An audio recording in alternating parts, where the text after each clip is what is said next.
My son quietly quit medical school and used my savings for endless parties. Now he expects me to bail him out once more? I gave up everything so my son Ethan could attend medical school. I sold my investment condo, withdrew my retirement savings prematurely and absorbed the tax hit, pulled extra night shifts as a nurse to scrape together funds, and downsized to a tiny one-bedroom unit so he could concentrate on his studies without financial stress. Each month I wired him $5,000. Tuition fees, rent on his city center flat, groceries, textbooks, everything taken care of.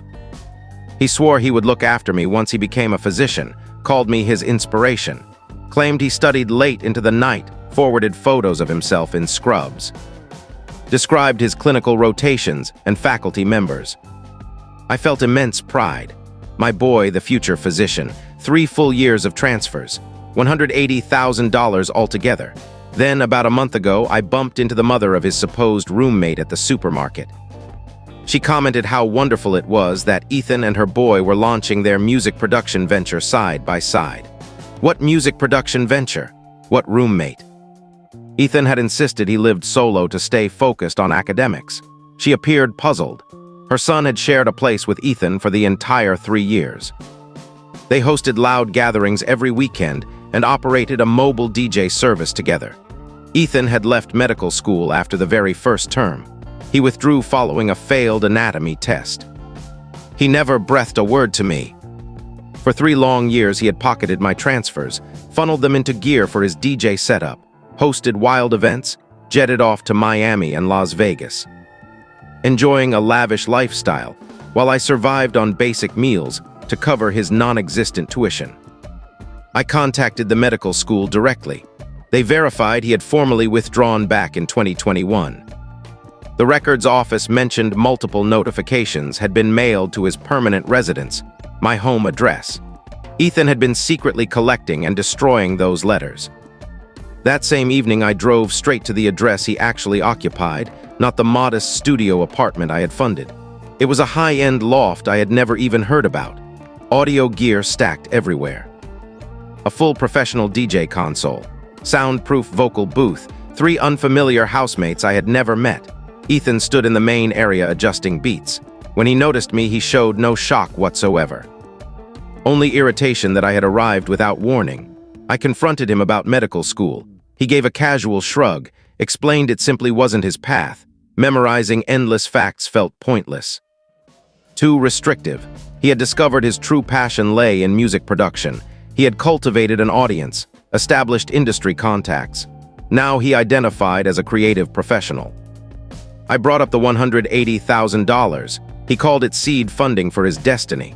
The cash enabled valuable networking, strengthened his personal brand, purchased essential tools. Everything paid off since his venture was gaining serious momentum. Last year alone, he earned $30,000, merely $150,000 short of what I had supplied. As tears welled up, he accused me of emotional blackmail, pointed out that plenty of parents back their children's true ambitions. He insisted I should feel honored he had uncovered his genuine purpose. His housemates chimed in, praising me for bankrolling his artistic path, as though I had willingly chosen to finance it. As though I had any clue what the money truly supported, I walked out without another word. I required space to absorb the deception, the constant dishonesty. The years of my life stolen through exhausting overtime. My retirement nest egg vanished, the investment property forever lost. Ethan sent no apology message, no follow-up explanation. Silence stretched for 2 weeks. Then yesterday his call came through, voice brimming with enthusiasm. Major development. A well-known DJ had agreed to partner with him. They could launch joint performances, establish a dedicated studio, create a lasting brand. He only required initial funding, $50,000. Considering how much I had already committed toward his education, surely a bit extra for his real profession was reasonable. He vowed to repay double once success arrived.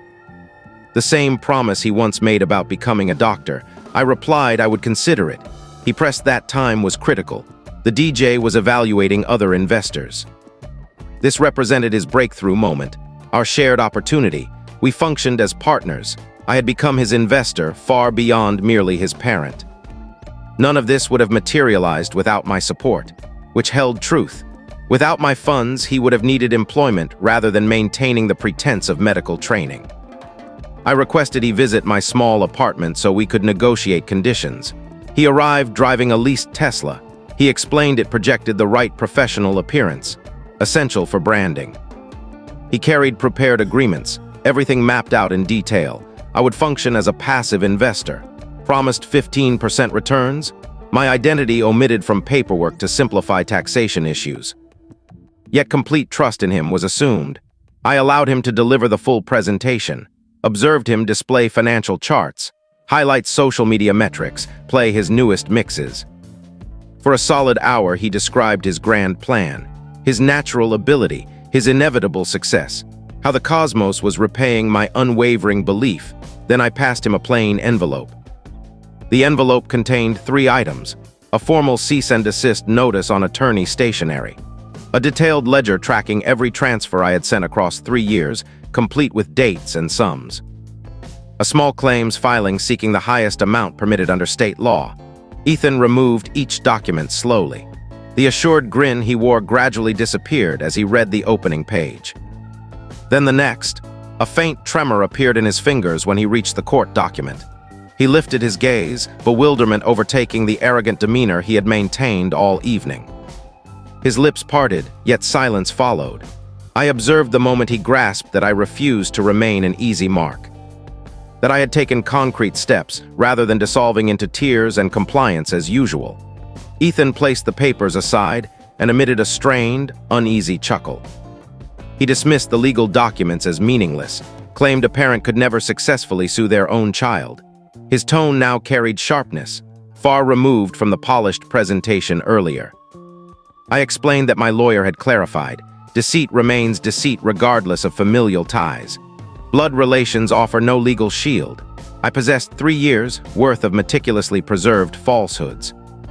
Intercepted correspondence, fabricated images in scrubs, invented anecdotes concerning clinical duties and instructors, every fragment of proof collected and catalogued. His forced laughter vanished entirely. He pivoted strategies swiftly. Tears appeared abruptly, rolling down his cheeks as he claimed he genuinely believed I supported his aspirations, that I encouraged his passions, that responsible parents nurture their children's true callings. His tone wavered perfectly, shoulders trembled on cue. I remained quiet, simply watching the performance. Recalled how he had wept identically when presenting his forged medical school acceptance notice, the identical catch in his breathing, the identical look of injury. Back then I had embraced him and expressed overwhelming pride. Now I sat motionless, allowing the display to run its course. When tears failed to sway me, his expression shifted instantly. Grief evaporated as though a button had been pressed. Fury surged forward, intense and sudden. He rose abruptly, chair screeching across the floor, declared that proceeding would mean permanent estrangement, complete severance, no further communication, no future visits, no bond whatsoever. I would forfeit my sole child over finances. I rose as well and stated he had already accomplished that. 3 years prior, the moment he opted to deceive rather than confess truthfully. The instant he began filtering my mail and feeding me daily falsehoods. I gathered my bag and moved toward the exit. His volume increased. He shouted that I was demolishing his future, that a true mother would never behave this way. That legal action would ruin his credit rating and prospects forever. Doors to the other bedrooms opened. 3 young men stepped out, visibly uneasy and perplexed. They had obviously overheard the entire exchange. One, noticeably younger with dark hair, appeared sincerely stunned. He murmured that none of them realized Ethan had fabricated the medical school narrative. Ethan had assured them the funds originated from a family inheritance. The remaining 2 nodded awkwardly. I trusted the dark-haired one's reaction. Genuine surprise registered clearly on his face. Ethan ordered them to return to their rooms and stay silent. They hesitated. I departed without further comment. I reached my car while Ethan continued shouting from the entrance. My fingers trembled violently as I struggled to insert the key. Yet beneath the shaking lay a different sensation. Something more powerful. I had followed through, faced him directly. delivered legal documents rather than another transfer, refused instead of relenting. I drove home, parked, and remained in the vehicle for 10 full minutes, simply breathing. Then I phoned Martina. She picked up instantly, as though anticipating the call. I informed her I had executed the plan, that I had presented the documents and stood firm despite his tears and outbursts. She expressed deep pride, acknowledged how excruciating the moment must have felt, that Ethan had exploited my generosity for years, and someone finally needed to enforce limits. The following morning, my phone vibrated relentlessly before I even left bed. Message after message from Ethan. Initial texts offered remorse, claiming regret for harsh words. Soon they morphed into warnings of permanent silence, then heavy guilt inducements about wrecking his future and crushing his ambitions. How could I inflict this after all my sacrifices? How unconditional love supposedly worked. How countless parents assist children without requiring repayment. I captured screenshots of each text. Forwarded the complete chain to Samuel Cartwright, the lawyer named on the letterhead. Within 60 minutes, he replied that the material was invaluable. The pattern of emotional coercion would bolster our position considerably. Samuel telephoned that afternoon. He clarified that small claims limits restricted recovery to $15,000 in our jurisdiction. However, the filing itself established an official fraud record. It exerted substantial pressure on Ethan to settle rather than risk harsher outcomes. He indicated criminal fraud prosecution remained possible if intent to deceive could be solidly demonstrated. The intercepted correspondence provided powerful proof of deliberate action. So did the fabricated images and invented faculty anecdotes. Samuel noted he had managed comparable matters previously. Though challenging, success was achievable with evidence as comprehensive as ours. 2 days afterward, I met Alana Devine. Martina had suggested her as a financial planner, experienced in assisting individuals rebuild after severe family-related monetary harm. Her workspace felt compact yet polished, walls lined with credentials and personal family pictures on the desk. Likely around 50, she possessed warm eyes and a soothing manner of speaking. She requested I bring every relevant financial document, bank records, tax filings, proof of the condo sale, retirement withdrawal forms, the complete set. She arranged everything across her desk and began computations. Her expression remained composed, yet I noticed her jaw clench as figures accumulated. Alana rotated her monitor toward me. She had constructed a detailed table outlining total losses, $180,000 in direct transfers to Ethan. An additional $90,000 in foregone growth had the funds remained invested for retirement. The sold condo would command roughly $150,000 more today, according to local market trends. The premature retirement withdrawal incurred $40,000 in IRS penalties and taxes, money surrendered for zero benefit. She continued scrolling. Further entries appeared, vanished compounding returns. Lower future Social Security payments due to reduced peak earning periods.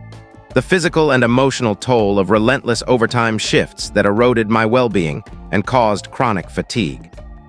Grand total, $460,000.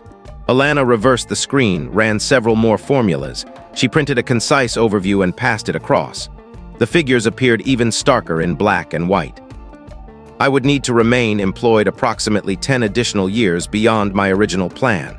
Possibly more, contingent on health. Comfortable retirement had evaporated. Finances would now demand caution, precision. Every cent mattered because Ethan had stripped away the buffer I had carefully constructed over 2 decades. Alana inquired whether I had questions regarding the forecast. I shook my head. The calculations spoke clearly. She proposed scheduling a follow-up in 14 days to begin crafting restoration strategies. I consented and noted the date in my calendar. Then I remained seated, staring at the summary sheet. Decades of grueling overtime condensed into rows demonstrating how severely I lagged. Alana allowed silence, continued typing while giving me room to absorb. Moments later, tears arrived. Not theatrical weeping, simply steady, unstoppable crying. For the first time since uncovering the deception, I permitted genuine grief. Prior moments had involved shock, rage, and frantic problem-solving. Yet confronting the spreadsheet in Alana's office crystallized the reality. Ethan had robbed my tomorrow, not merely dollars. Entire chapters of my existence, the earned retirement security, the stability constructed through decades of sacrifice.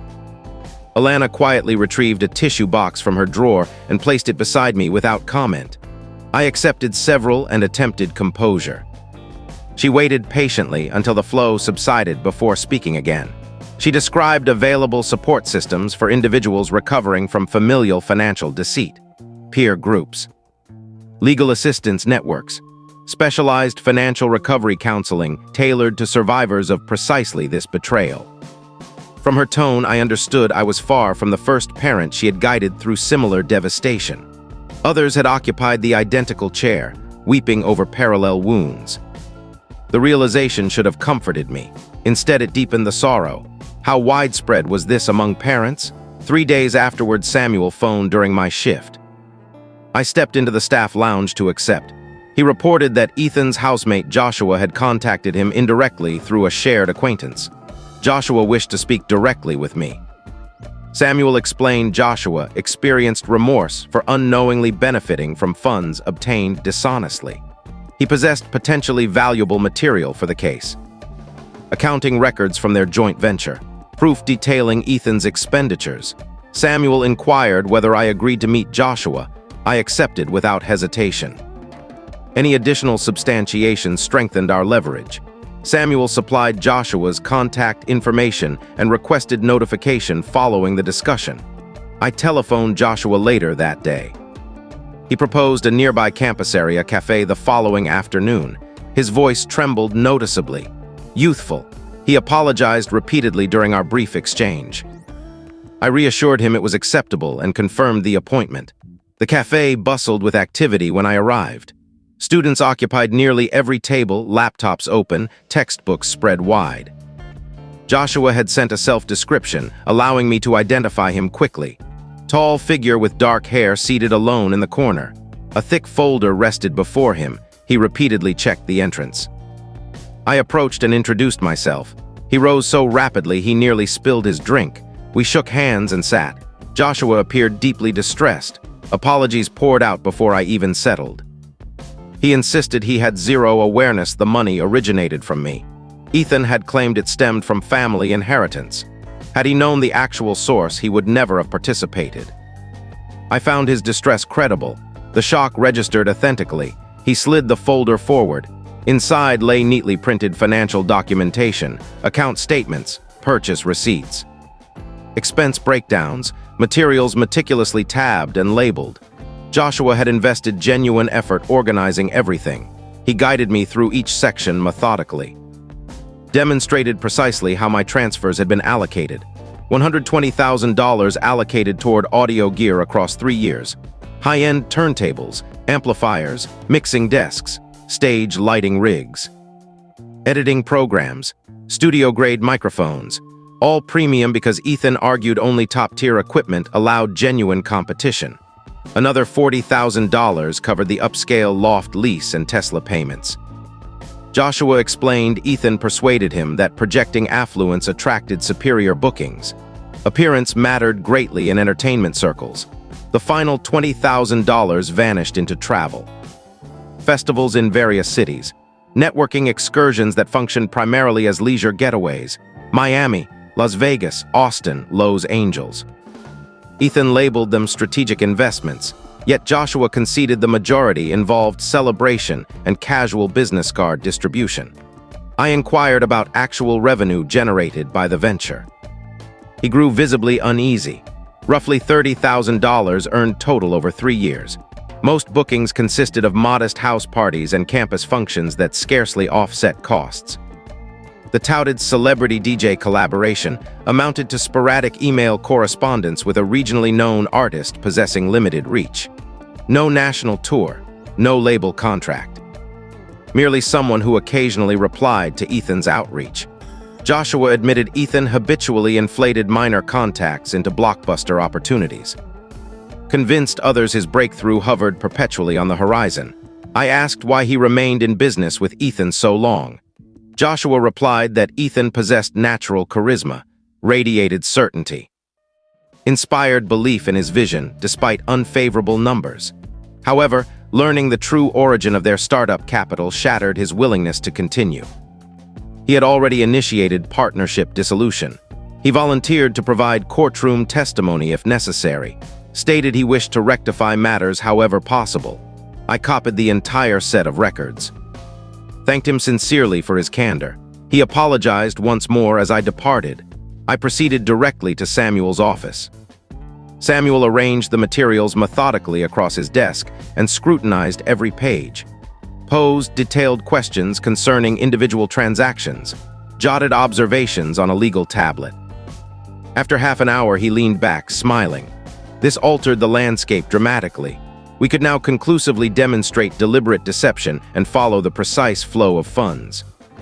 Intercepted correspondence established intent. Fabricated images and invented instructor anecdotes proved sustained deceit.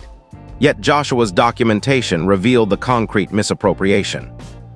Every dollar traced, every falsehood substantiated. Samuel announced he would submit an updated claim incorporating the fresh material. Our position had grown markedly stronger. Ethan's ability to plead misunderstanding or innocent error had shrunk considerably. We possessed irrefutable evidence of calculated fraud extending across 3 years. 2 weeks following delivery of the envelope, an unfamiliar number rang my phone. I nearly ignored it, yet instinct prompted me to answer.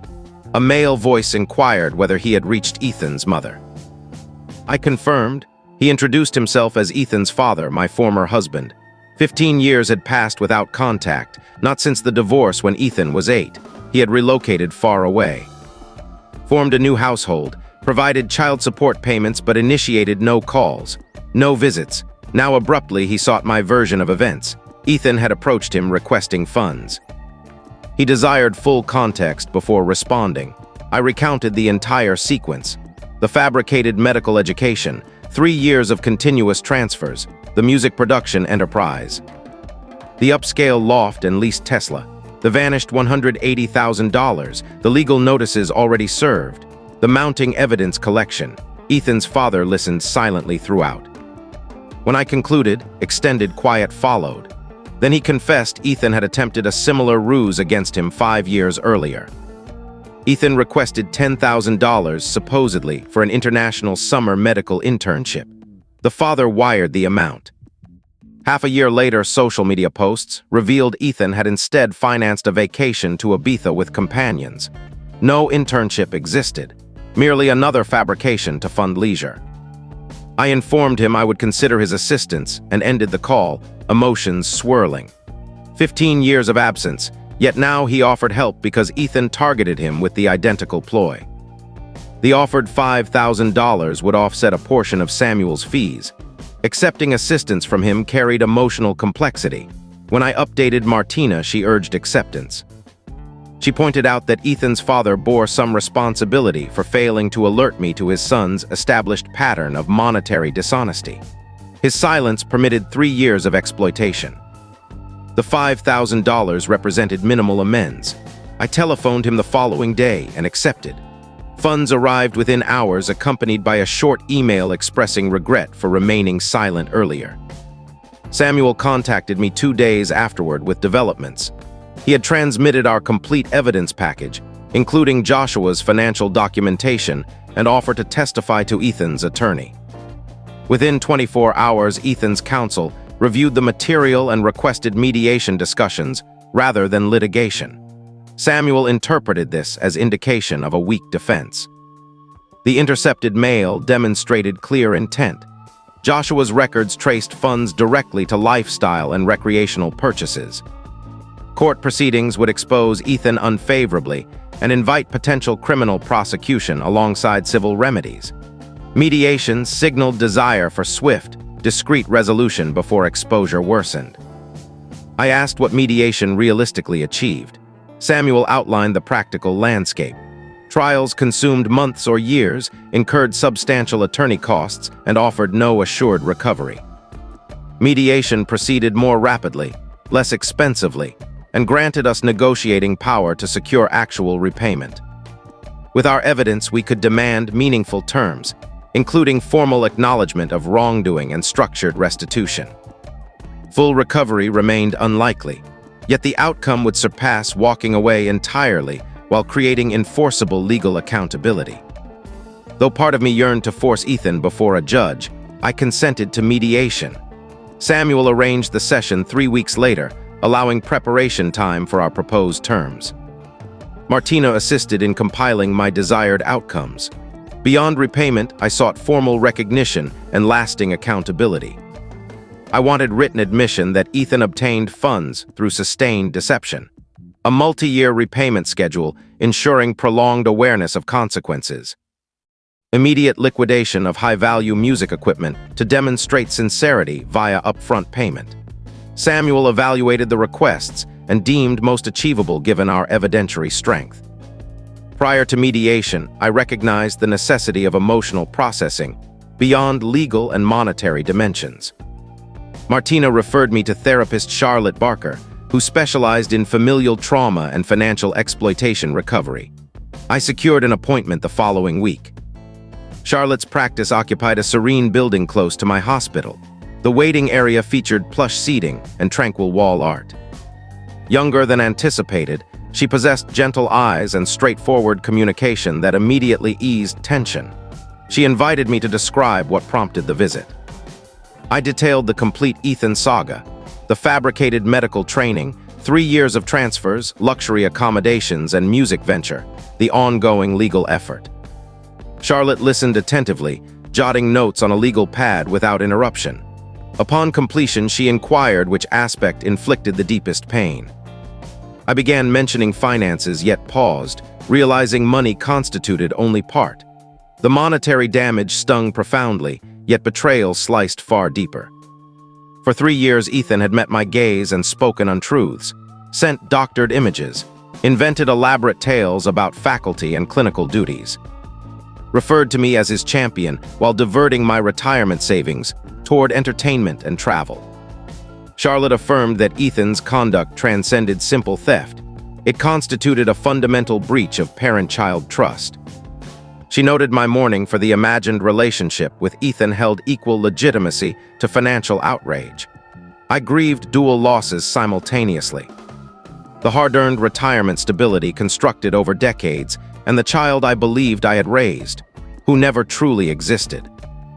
I had deferred fully processing that second loss, consumed instead by practical demands of litigation and recovery. The remainder of our initial session explored distinctions between the idealized Ethan I nurtured and the actual person who emerged. Charlotte reinforced that I had fulfilled my role as a devoted mother supporting educational aspirations. Ethan alone elected to exploit that devotion. His behavior revealed his integrity rather than my shortcomings. By session's end, exhaustion enveloped me, yet a subtle lightness accompanied it. Charlotte arranged weekly meetings through the mediation period. During our second discussion, she inquired what mediation resolution would constitute justice for me. After prolonged reflection, I answered, I harbored no desire to render Ethan destitute or homeless despite his actions. A lingering memory persisted of the small boy who once presented handmade school artwork and recounted daily adventures. Yet meaningful reconnection with the adult who defrauded me required profound, sustained transformation demonstrated through consistent accountability over years. I sought written acknowledgement of deceit, repayment scaled to his realistic capacity, even spanning a decade. Consequences substantial enough to potentially instill genuine responsibility, rather than allowing escape through further manipulation. Charlotte inquired whether I believed Ethan capable of authentic change. I conceded uncertainty. He displayed zero contrition during our apartment confrontation, yet perhaps legal pressure and partnership dissolution with Joshua had begun eroding his certainty. Perhaps formal acknowledgement during mediation might serve as catalyst for awakening, or perhaps he would merely refine future deception techniques. Charlotte emphasized that his personal evolution lay beyond my influence. My authority extended solely to self-protection moving forward. Mediation concerned establishing firm limits and enforceable outcomes, not repairing Ethan or resurrecting our former bond. Such possibilities might emerge if Ethan undertook serious self-reconstruction, yet they could not occupy my primary attention. My priority centered on personal healing and ensuring meaningful accountability for his deliberate choices. 2 days prior to mediation, Martina visited to assist preparation. She arrived bearing dinner, and we reviewed potential scenarios at my modest kitchen table. Martina role-played Ethan employing various manipulation approaches while I rehearsed calm, evidence-centered responses. She enacted dramatic remorse and theatrical apologies. She tested guilt tactics concerning inadequate parenting, offered ambiguous future repayment assurances lacking concrete details. Each instance I countered steadily with references to documented proof and legal obligation. Martina reinforced that forgiveness and relationship restoration remained unowed to Ethan. Safeguarding my financial and emotional well-being constituted wise self-preservation rather than maternal failure. We rehearsed until I could address anticipated tactics dispassionately, without retreating from core objectives. Before departing, Martina embraced me and expressed admiration for the resilience I had cultivated through this ordeal. Mediation occurred inside a neutral downtown office suite conference room. Samuel greeted me in the lobby. We ascended together via elevator. He carried a thick binder containing our evidentiary materials. The room featured an elongated table, seating arranged opposite sides, and expansive city view windows. The assigned mediator entered first and outlined procedures plus behavioral guidelines. Next arrived Ethan's attorney, who arranged documents at one table end. Samuel and I occupied the opposing side. Ethan entered last, walking hesitantly as though reluctant. He wore pressed trousers and a collared shirt rather than his customary designer casual attire. Hair neatly combed, expression weary. He settled beside his counsel and fixed his gaze downward. Upon my entrance and seating across from him, he offered a fleeting glance, then averted eyes, somehow diminished without his usual bravado. The mediator reiterated the voluntary nature of proceedings and opportunity to negotiate a court-avoiding resolution. She invited Ethan to present his viewpoint first. His attorney signaled approval. Ethan cleared his throat. He delivered what appeared a carefully prepared statement concerning youthful errors. Explained becoming overwhelmed by medical demands and choosing silence over honest disclosure. Characterized decisions as regrettable misjudgments and expressed remorse for withholding the truth about withdrawal. His counsel had evidently coached minimization. Terms like fraud or theft never appeared. 3 years of calculated falsehoods, mail interception, fabricated images, all omitted. Everything framed as misguided choices by an uncertain young adult fearing parental disappointment. I observed yet another rehearsed performance and registered only weary familiarity. When my opportunity arrived, I withdrew the prepared statement Charlotte helped craft.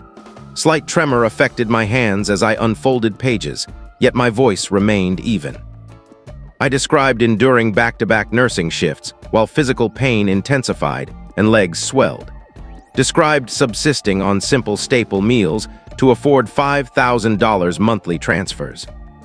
Described liquidating retirement savings prematurely and accepting severe tax consequences because I genuinely believed I invested in my son's medical future. Described divesting my income-generating property intended for retirement support.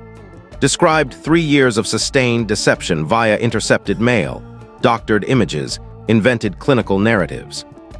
Described discovering Ethan resided in an upscale loft, hosting frequent gatherings, while I occupied a modest apartment and sacrificed relentlessly. Described $180,000, vanished plus hundreds of thousands more in forfeited growth, and diminished retirement security. Described facing a decade of extended employment and significantly reduced retirement prospects because my son deliberately defrauded me. Silence blanketed the room upon conclusion. The mediator regarded Ethan and inquired whether he comprehended the extent of damage inflicted. Prolonged pause followed. Ethan's attorney began speaking. The mediator raised her palm to silence him. Eyes remained fixed on Ethan as she waited. Eventually, he uttered a soft affirmative without raising his gaze. His counsel attempted redirecting towards settlement discussion. The mediator intervened again. She insisted Ethan directly address my statement rather than merely note it. She questioned what precise understanding he possessed concerning consequences of his conduct upon my existence. Ethan shifted uncomfortably, stared at his hands for an extended interval. The mediator maintained patient silence until tension thickened noticeably. At last, he spoke in subdued tones markedly different from his customary assurance. Admitted awareness throughout that his actions violated right and wrong. Convinced himself that achieving major success would enable full restitution, after which I would feel pride rather than betrayal. Believed demonstrating accomplishment would nullify the dishonesty. Continued the pattern out of dread of disappointing me and confessing medical school failure. Slight tremor entered his voice at this point. Sharp anger flared within me. I leaned forward and stated clearly that fear of disappointment evidently failed to deter 3 years of theft. Failed to prevent mail interception, fabricated images, or observing my grueling overtime while he hosted celebrations. The mediator gently intervened, requesting I allow her to guide questioning, though her expression conveyed understanding of my fury. She redirected toward Ethan, inquiring whether he recognized that anxiety over disappointment provided no justification for fraud. He nodded gradually and affirmed. She inquired whether he grasped that his mother sacrificed retirement security and physical well-being believing his falsehoods. Again he affirmed, voice dropping further. The mediator then indicated readiness to address settlement parameters. Samuel retrieved our jointly prepared proposal from his binder. He presented terms methodically in measured, professional cadence that conveyed fairness and logic. Ethan would repay $50,000 across 10 years via $417 monthly installments. He would liquidate music equipment promptly to produce $20,000 immediate payment. He would execute formal acknowledgement that funds were secured from me through fraudulent misrepresentation. Any missed payment would authorize pursuit of criminal prosecution supported by compiled evidence. Samuel distributed copies to opposing counsel and mediator. Ethan's attorney reviewed contents meticulously while Ethan sat pallid, repeatedly glancing toward me then away. Upon finishing, the attorney cleared his throat and proposed $30,000 total without fraud admission. Samuel rejected immediately. The mediator noted something and declared 15-minute recess. She exited first, others began collecting materials. Samuel leaned close and murmured explanation, while opposing counsel conferred privately with Ethan. He clarified that opposing counsel sought shielding Ethan from future liability exposure. Formal fraud admission could serve as evidence in subsequent proceedings. Nevertheless, our evidentiary strength permitted insistence on stronger terms. Samuel expressed confidence we could approach original proposal closely. He urged steadfastness and refusal of inadequate offers. The mediator re-entered, reminded parties to remain on-site during recess. I rose and stepped into the corridor with Samuel close behind. Neutral beige walls lined the hallway, stiff chairs stood in rows. I approached the water station and filled a small cup, hand trembling faintly. Ethan emerged from the conference room and began advancing toward me. Samuel promptly positioned himself between us, raising one palm. He firmly reminded Ethan that mediation guidelines forbade unmediated party contact during breaks. Ethan halted yet continued staring, as though desperate to speak. His attorney appeared, placed a hand on Ethan's shoulder. Words were exchanged inaudibly. Ethan was guided back inside. Door closed behind them. I remained holding my water cup, consumed by profound exhaustion. The entire procedure had depleted reserves I feared might never replenish. Samuel lightly touched my arm, inquiring whether I felt all right. I nodded and sipped water despite lacking thirst, merely needed occupation for restless hands. Precisely 15 minutes later, the mediator summoned return. Atmosphere inside felt palpably denser. She confirmed both sides' commitment to good faith negotiation. Affirmatives followed. She then directed opposing counsel to present any revised proposal. After brief whispered consultation, the attorney offered $35,000 total. Samuel declined before completion of sentence. He methodically arranged bank records, transfer histories, intercepted mail documentation, placed materials in orderly stacks, and asserted possession of incontrovertible 3-year fraud evidence. Possession of cooperating roommate testimony concerning expenditure details. Possession of official medical school withdrawal confirmation. Court exposure would trigger criminal proceedings and substantially higher recovery demands. Samuel's delivery remained composed, yet each statement landed forcefully. Opposing counsel studied materials, expression shifted noticeably. Requested additional private consultation with client. Mediator consented. They retreated to room corner for hushed discussion. 2 hours unfolded through successive offers and counterproposals. Tension-induced headache developed beneath harsh lighting. Ultimately, agreement emerged that Samuel deemed optimal achievable outcome. Ethan would repay $40,000 across 8 years via $417 monthly installments. Immediate $15,000 payment generated through equipment liquidation. Crucially, formal written acknowledgement that funds were fraudulently obtained through sustained deception. 3 consecutive missed payments would authorize criminal prosecution supported by full evidentiary record. Mediator reviewed terms meticulously and solicited agreement confirmation from both sides. I consented. Ethan paused noticeably, then uttered barely audible affirmation. Opposing counsel additionally negotiated no contact provision unless I initiated, plus mandatory 1-year financial counseling attendance with verification. Though visibly displeased regarding fraud acknowledgement, opposing counsel recognized criminal prosecution risk absent settlement. Mediator produced final settlement document for review. Explained that execution and court filing would render terms legally binding and enforceable. Violations carried severe ramifications. Confirmation of understanding obtained from all participants. I lifted pen and signed beside complainant designation. Signature appeared unsteady yet final. Ethan signed opposite, hand visibly trembled. Counsel signed as witnesses. Mediator executed official certification. She collected copies and confirmed filing completion by day's end. Recovery would approximate $55,000 of original $180,000 loss. Not full restitution, yet significantly beyond initial expectations. Most vitally, the agreement established formal legal accountability for Ethan's conduct. Official record now existed, permanent and indelible. Samuel and I exited building together into afternoon daylight. Despite awareness that full restoration remained impossible, I experienced perceptible lightness.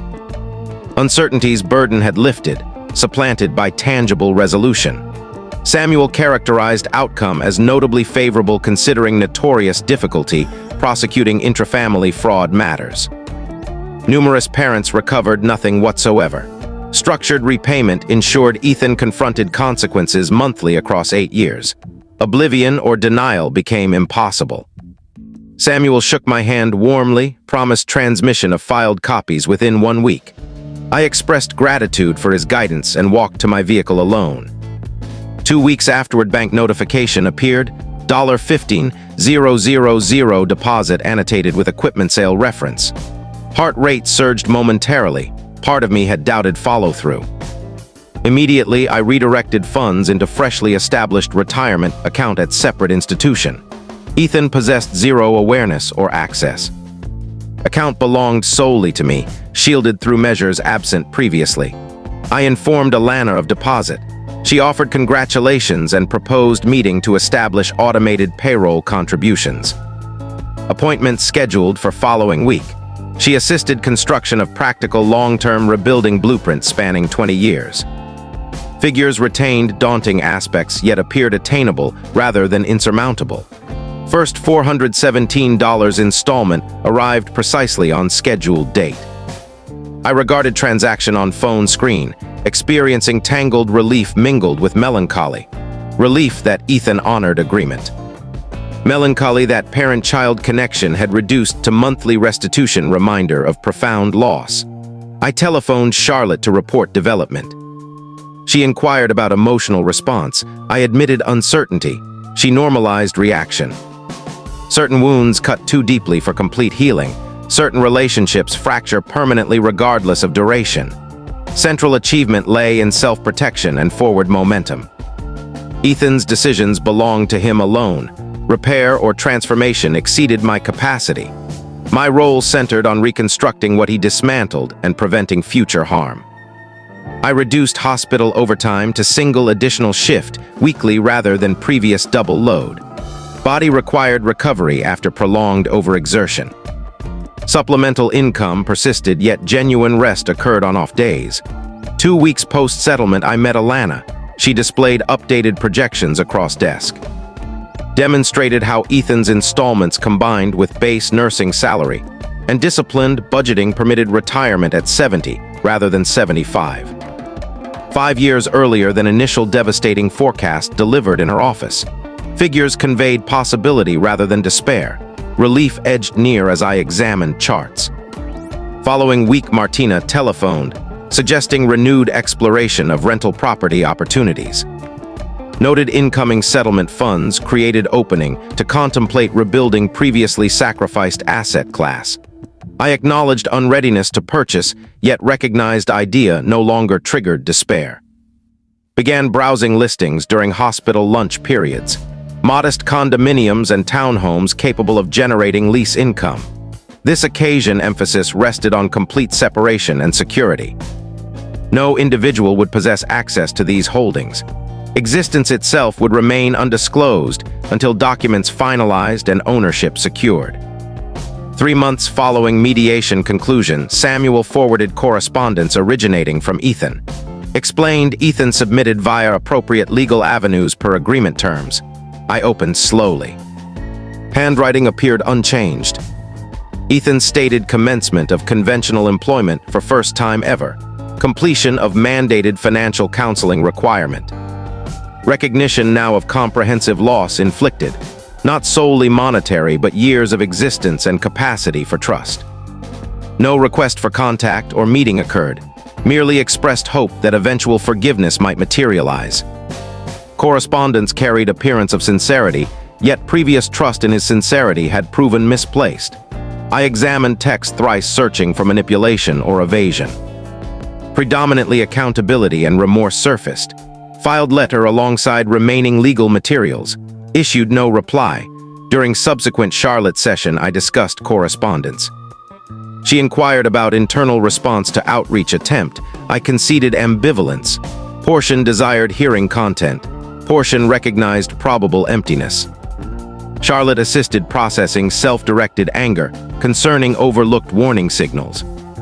Persistent reflection upon missed indicators. Vague academic descriptions, repeated visitation excuses, unquestioned intercepted mail. She emphasized Ethan invested extraordinary effort sustaining illusion. Doctored images and scrubs, elaborate instructor and rotation fabrications, meticulously constructed academic narratives. He systematically exploited trust and parental pride. Reminded that supportive maternal conduct represented appropriate response. Exploitation constituted his deliberate choice. 2 weeks afterward, I attended first meeting of support group for parents victimized by adult-child financial abuse. Charlotte suggested participation. Nervousness accompanied entrance into community center room. 7 fellow parents formed circle. Facilitator invited voluntary story sharing. I listened as one woman described home loss after daughter opened credit accounts fraudulently in her name. Another exhausted late husband's insurance proceeds funding son's fictitious enterprises. Multiple participants continued servicing debt years afterward, stemming from offspring deception. One father related exhausting every available credit line after son fabricated cancer diagnosis, requiring urgent funds. Relating my experience within group diminished isolation and shame. Heads nodded understandingly during description of intercepted correspondence and fabricated images. They recognized precise betrayal flavor unique to child-perpetrated deceit. Facilitator assisted recognition that Ethan's conduct reflected personal character rather than parental deficiency. Proper educational support constituted correct action. Exploitation represented his election alone. Fellow group members concurred, sharing parallel insights from personal journeys. We constituted neither inadequate nor negligent parents. We represented devoted parents victimized by individuals granted absolute trust. 6 months into repayment schedule, I inspected account one morning and noted absence of Ethan's installment. Stomach lurched, immediate assumption concerned default. Panicked call placed to Samuel, he counseled patience. Agreement stipulated 3 successive missed payments before enforcement action triggered. 3 days afterward, funds appeared. Samuel forwarded Ethan's apologetic explanation, citing unanticipated vehicle repair cost. Samuel reminded single delayed payment fell outside penalty threshold. Breathing exercises recommended alongside trust in constructed legal safeguards. Portion of settlement, funds financed weekend coastal getaway with Martina to childhood familiar beach community. Small waterfront lodging secured, 2 days spent strolling shoreline and dining locally. First genuine vacation in 5 years. Distance permitted reconnection with identity, separate from maternal role or perpetually fatigued nurse. Martina and I reminisced concerning upbringing, parental examples, divergent life trajectories from youthful expectations. She voiced admiration for handling of Ethan matter. Declared strength exceeded self-assessment. Following month, workplace supervisor summoned me to office and proposed charge nurse advancement. Position included moderate pay increase plus supervisory responsibilities over floor staff. Acceptance, immediate given positive impact upon retirement rebuilding. Supervisor observed heightened focus and presence during recent shifts. Recognition dawned that establishing Ethan boundaries liberated energy previously consumed by perpetual anxiety. Phone no longer checked hourly, anticipating contact. Nights no longer spent replaying final confrontation. Authentic living gradually resumed. 8 months post-settlement, Alana reviewed finances and demonstrated exceeding projected savings trajectory. Combination of settlement installments, elevated charge nurse compensation, and reduced discretionary spending yielded $12,000 accumulated toward rental property deposit. Property listings within budget range displayed, modest condominiums evaluated for investment viability. Mathematics aligned realistically. Pathway emerged, avoiding employment until physical collapse. Next review scheduled 3 months hence. Alana encouraged continuation of current approach. Began examining listings during hospital breaks. Smaller units in previously overlooked districts. Properties requiring renovation, yet possessing solid fundamentals. Spreadsheets constructed comparing financing options against projected lease returns. Affordability calculations performed assuming additional 12-month savings period. Decision-making occurred dispassionately rather than desperately. Construction proceeded deliberately with protected parameters. Anticipation differed fundamentally. No longer proud parent financing offspring ambition, now prudent investor securing personal tomorrow. 3 properties saved, viewings booked for forthcoming day off. Ethan's subsequent installment deposited punctually. Obsessive verification ceased. Alana configured automatic routing, directing funds straight into retirement holdings untouched.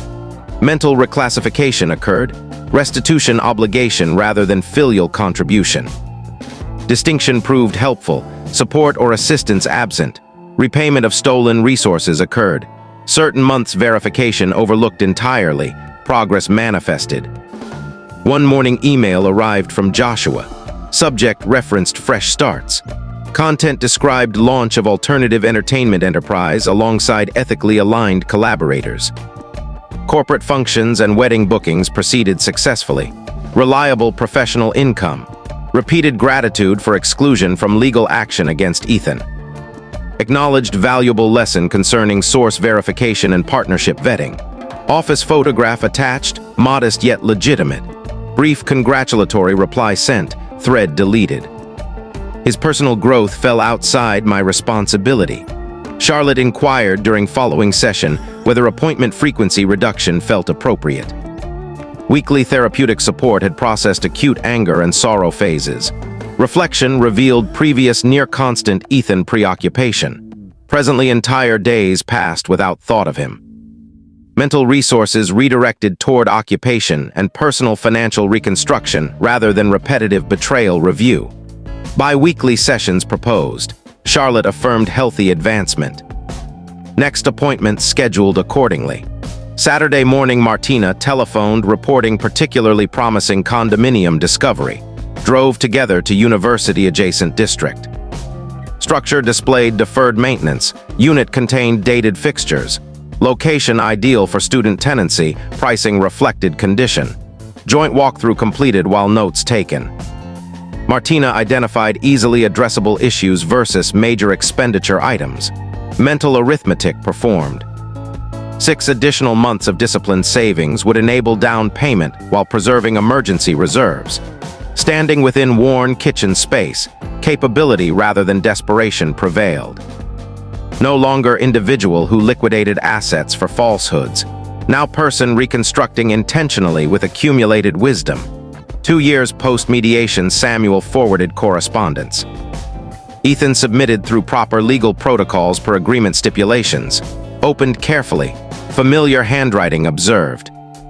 Content described conventional employment, sustained for first time. Completion of required financial counseling obligation. Current comprehension of comprehensive harm inflicted, not limited to finances, but encompassing years of existence and eroded trust capacity. No contact request occurred, merely expressed hope eventual forgiveness might materialize. Correspondence appeared genuine, yet previous trust in sincerity had proven unfounded. Examined thrice, searching for concealed manipulation or justification. Predominantly responsibility and remorse evident, placed within legal documents folder. Response withheld. Charlotte explored reaction during subsequent session. Inquired concerning internal response to outreach. Ambivalence acknowledged. Portion curious regarding content. Portion anticipated emptiness. Charlotte facilitated processing self-blame concerning previously overlooked indicators. Persistent reflection upon missed signals. Ambiguous course descriptions. Repeated visitation avoidance. Unquestioned mail interception. Emphasized Ethan's extraordinary effort maintaining elaborate deception. Fabricated images and attire. Detailed invented narratives concerning faculty and clinical responsibilities. Carefully scripted academic updates. He systematically leveraged trust and parental pride. Reminded supportive maternal conduct constituted appropriate response. Exploitation represented deliberate choice. 2 weeks afterward, support group attendance continued. First meeting nerves accompanied community center entry. 7 fellow parents formed circle. Facilitator invited voluntary narrative sharing. Listened as woman described residence loss after daughter fraudulently utilized credit in her name. Another exhausted spouse's life insurance proceeds funding son's fictitious ventures. Multiple continued servicing resultant debt years later. Father described exhausting credit resources after son fabricated terminal illness requiring immediate funds. Sharing experience diminished shame and solitude. Understanding nods accompanied intercepted mail and fabricated image descriptions. Specific betrayal flavor unique to child-perpetrated deceit recognized.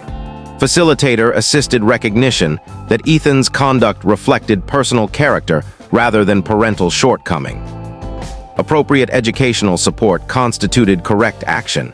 Exploitation represented his election alone. Fellow participants concurred, sharing analogous realizations. Neither inadequate nor negligent parents existed within circle. Devoted parents victimized by completely trusted individuals comprised group reality. 4 years elapsed with consistent monthly deposits arriving automatically. Anxious account monitoring ceased. Deposits permitted retirement fund rebuilding. Samuel telephoned one afternoon reporting opposing counsel contact concerning remaining payment timeline. Ethan sought confirmation of final 5 installments and proper documentation assurance. Surprise colored Samuel's tone. Unexpected positive sensation stirred internally. Ethan demonstrated follow-through. $35,000 of $40,000 obligation, satisfied with clear intention completing remainder. Sat absorbing information long after call concluded. During subsequent Charlotte session, mentioned development and acknowledged faint respect for Ethan's payment consistency. Terminology felt unfamiliar after prolonged anger and disappointment. Charlotte identified healthy progression marker. Capacity emerged acknowledging constructive conduct without erasing harm memory or hastening reconciliation. Reminded that observing right action required neither renewed trust nor relationship restoration, merely permitted recognition of development while preserving protective boundaries. Nodded, lightness manifested, suggesting previously unnoticed burden. 5 years following mediation room session met Alana for retirement plan review. Accounts displayed. Numbers elicited genuine smile during financial discussion for first time. 2 income-producing properties established. Retirement holdings sufficient supporting modest lifestyle, debt-free status achieved. Rebuilt approximately 60% of originally extracted value. Alana highlighted sufficiency for comfortable retirement at 69 despite shortfall from original vision. Extra shifts eliminable. Modest travel feasible. Constant scarcity anxiety removable. Figures appeared tangible and realistic rather than overwhelming. Paperwork executed adjusting retirement contributions. Exited office experiencing earned pride through determination and intelligent decisions. Occasionally thoughts drift toward Ethan during solitary apartment moments or supermarket visits where nightmare originated. Ponder whether genuine transformation occurred or merely superior concealment of self-interest developed. Wonder whether reflection ever extends beyond financial aspect of loss. Primarily reflection centers upon personal resilience, demonstrated surviving profound betrayal and constructing renewed existence from resulting devastation. Self-protection enacted when critical. Accountability enforced precisely when expected enablement. Demonstrated devastating setbacks recoverable through persistence, genuine support networks, and non-negotiable boundaries. Retirement diverges from original blueprint formulated prior to property sale and retirement fund liquidation. Lacks projected compound growth years and security sacrificed for non-existent medical degree. Yet remains entirely mine, earned through individual labor and fortified by lessons acquired through most painful instruction possible. Constructed present existence from ruins Ethan created, nobody possesses capacity to remove it again. Well, that concludes whatever this account became. If you remained until completion, presumably curiosity prevailed. Feel free to return another time and discover whether anything surpasses this.